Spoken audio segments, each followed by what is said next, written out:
ఈరోజు మనం అభిఘాతాలకు సంబంధించిన 2 ముఖ్యమైన సమస్యలను సాధిద్దాం. అంటే కొలిజన్స్‌కు సంబంధించిన. ఇక్కడ మొదటి సమస్యను పరిశీలించండి. ఇక్కడిచ్చిన 9 కిలోగ్రాముల ద్రవ్యరాశి గల ఒక కోతి సెకనుకు 10 మీటర్లు పర్ సెకండ్ క్షితిజ సమాంతర వేగంతో నిశ్చల స్థితిలో ఉన్న 1 కిలోగ్రామ్ బరువున్న స్కేట్ బోర్డ్ పైకి దూకింది.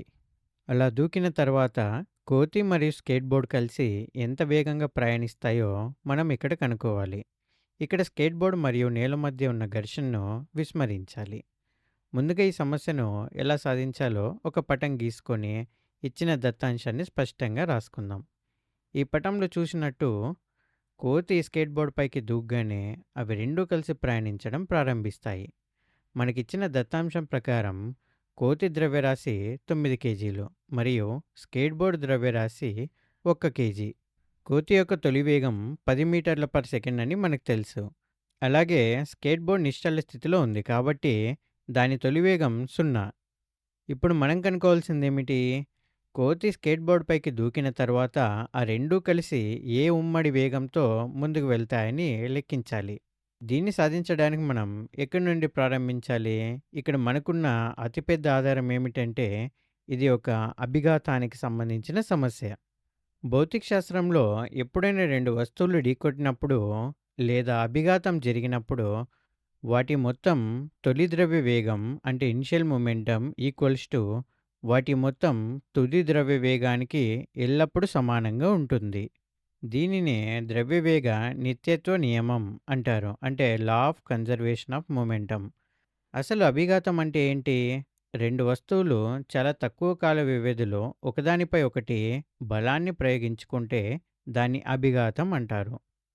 ఉదాహరణకు కోతి స్కేట్ బోర్డ్ పైకి దూకినప్పుడు అది బోర్డుపై ముందుకు బలాన్ని ప్రయోగిస్తుంది. అదే సమయంలో న్యూటన్ మూడవ గమన నియమం అంటే న్యూటన్ థర్డ్ లా ప్రకారం బోర్డు కూడా కోతిపై వెనక్కు బలాన్ని ప్రయోగిస్తుంది. ఈ బలాలు చాలా తక్కువ సమయం మాత్రమే పనిచేస్తాయి. ఆ తర్వాత రెండు స్థిరమైన వేగంతో ప్రయాణిస్తాయి. అయితే వ్యవస్థపై ఎలాంటి బాహ్య బలాలు అంటే ఎక్స్టర్నల్ ఫోర్సెస్ పనిచేయనప్పుడు మాత్రమే ద్రవ్యవేగం నిత్యత్వం అవుతుంది. ఒకవేళ నేల గనుక వాటిపై బలాన్ని ప్రయోగిస్తే ద్రవ్యవేగం నిత్యత్వం కాదు. అందుకే సమస్యలో ఘర్షణను విస్మరించమని స్పష్టంగా ఇచ్చారు. మీకిక్కడ ఒక సందేహం రావచ్చు. మరి గురుత్వాకర్షణ బలం ఒక బాహ్య బలం కాదు కదా అని. అవును. కానీ కింది వైపు పనిచేసే కోతి భారాన్ని స్కేట్ బోర్డ్ పైకి కలుగజేసే లంబబలం తటస్థీకరిస్తుంది. కాబట్టి ఆ రెండు బలాలు రద్దయిపోతాయి. కాబట్టి ఇక్కడ ఇతర బాహ్య బలాలేవి పనిచేయవు. ద్రవ్యవేగం నిత్యత్వం అవుతుందని చెప్పవచ్చు. ఇప్పుడు సమస్య సాధన ప్రారంభిద్దాం. మొత్తం తొలి ద్రవ్యవేగం పిఐ ఈక్వల్స్ టు మొత్తం తొలి ద్రవ్యవేగానికి సమానం అంటే పిఎఫ్కి. ద్రవ్యవేగాన్ని ఎలా లెక్కిస్తామో మీకు తెలుసు కదా. ద్రవ్యరాశి మరియు వేగాల లబ్ధమే ద్రవ్యవేగం అంటే P equals to M into V. అంటే కోతి మరియు స్కేట్ బోర్డుల మొత్తం తొలి ద్రవ్యవేగాన్ని వాటి మొత్తం తుది ద్రవ్యవేగానికి సమానం చేయాలి. ఇప్పుడు సమీకరణాన్ని రాద్దాం. కోతి యొక్క ద్రవ్యరాశిని పెద్ద అక్షరంతో అంటే క్యాపిటల్ ఎంతో, స్కేట్ బోర్డ్ ద్రవ్యరాశిని చిన్న అక్షరం అంటే స్మాల్ ఎంతో సూచిద్దాం. మొత్తం తొలి ద్రవ్య వేగం అంటే పిఐ ఏమవుతుంది? M into U plus small M into U equals to తుది ద్రవ్య వేగం ఎంత? Capital M into V plus small M into V. అభిఘాతం తర్వాత రెండు కలిసే ప్రయాణిస్తున్నాయి కాబట్టి వాటి తుది వేగం ఒక్కటే.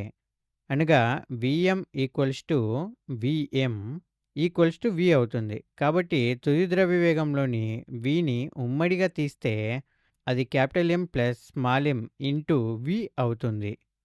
ఇప్పుడు కోతి ద్రవ్యరాశి 9 కేజీలు, దాని తొలి వేగం 10 మీటర్ల పర్ సెకండ్. కాబట్టి 9 into 10 metre per second. Skateboard తొలి ద్రవ్యవేగం 0 కాబట్టి అది మొత్తం 0 అయిపోతుంది.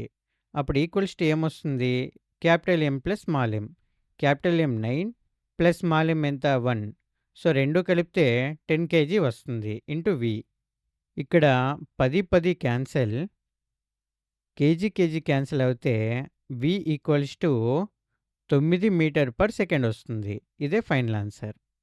అనగా ఆ కోతి స్కేట్ బోర్డ్ పైకి దూకిన వెంటనే ఆ రెండూ కలిసి సెకనుకు 9 మీటర్ల వేగంతో ముందుకు ప్రయాణిస్తాయి. ఇది మొదటి సమస్యకు సరైన సమాధానం. ఇప్పుడు రెండవ సమస్యను సాధిద్దాం.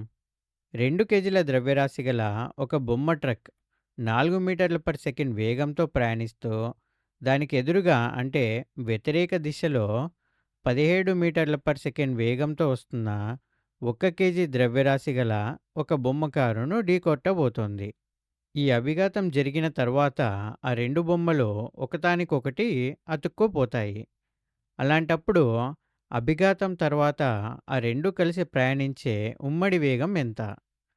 దత్తాంశాన్ని పటంలో గీసుకుందాం. ట్రక్ మరియు కారు ఒకదానికొకటి ఎదురెదురుగా వస్తున్నాయి. ఢీకొన్న తర్వాత ఆ రెండు కలిసిపోయి ఒకే వేగంతో ప్రయాణిస్తాయి. మనం ఆ వేగాన్ని మరియు అలాగే అవి ఏ దిశలో ప్రయాణిస్తాయో కూడా కనుక్కోవాలి. ట్రక్ ద్రవ్యరాశి 2 కేజీలు మరియు కారు ద్రవ్యరాశి 1 కేజీ. ట్రక్ తొలి వేగం 4 మీటర్ల పర్ సెకండ్. కారు తొలి వేగం 17 మీటర్ల పర్ సెకండ్. ఇది కూడా ఒక అభిఘాత సమస్య కాబట్టి మనం ఇంతకు ముందు ఉపయోగించిన ద్రవ్యవేగ నిత్యత్వ నియమాన్నే ఇక్కడ కూడా వాడదాం. అభిఘాతానికి ముందు మొత్తం ద్రవ్యవేగం అభిఘాతం తర్వాత మొత్తం ద్రవ్యవేగానికి సమానం. ఢీకొన్న తర్వాత రెండూ కలిసే ప్రయాణిస్తాయి కాబట్టి ఉమ్మడి వేగం విని సమీకరణంలో ఉమ్మడిగా తీసుకోవచ్చు. ఇప్పుడు ఈ విలువల్ని ప్రతిక్షేపిద్దాం. ట్రక్ యొక్క ద్రవ్యరాశి 2 కేజీలు మరియు దాని తొలి వేగం ఎంత? 4 మీటర్ల పర్ సెకండ్ ప్లస్ కారు ద్రవ్యరాశి 1 కేజీ. ఇప్పుడు ఒక ముఖ్యమైన విషయం. కారు వేగం 17 మీటర్ల పర్ సెకండ్ అని నేరుగా తీసుకోవాలా? లేదు. ఎందుకంటే వేగం అనేది ఒక సదిశ రాశి అంటే వెక్టర్ క్వాంటిటీ. దానికు దిశా ప్రాముఖ్యత ఉంటుంది. కుడివైపుకు వెళ్ళే ట్రక్ వేగాన్ని ధనాత్మకంగా తీసుకుంటే దానికి వ్యతిరేక దిశలో అనగా ఎడమవైపుకు వస్తున్న కారు వేగాన్ని రుణాత్మకంగా అనగా మైనస్గా తీసుకోవాలి. అప్పుడేమవుతుంది? -17 మీటర్ పర్ సెకండ్గా తీసుకోవాలి. మరియు కుడిపక్కనున్న capital M plus small M ఎంత అవుతుంది? 2 + 3 అంటే 3 కేజీ అవుతుంది ఇంటూ వి. ఇప్పుడు మనం దీన్ని సాధిస్తే వి ఈక్వల్స్ టు -3 మీటర్ పర్ సెకండ్గా వస్తుంది.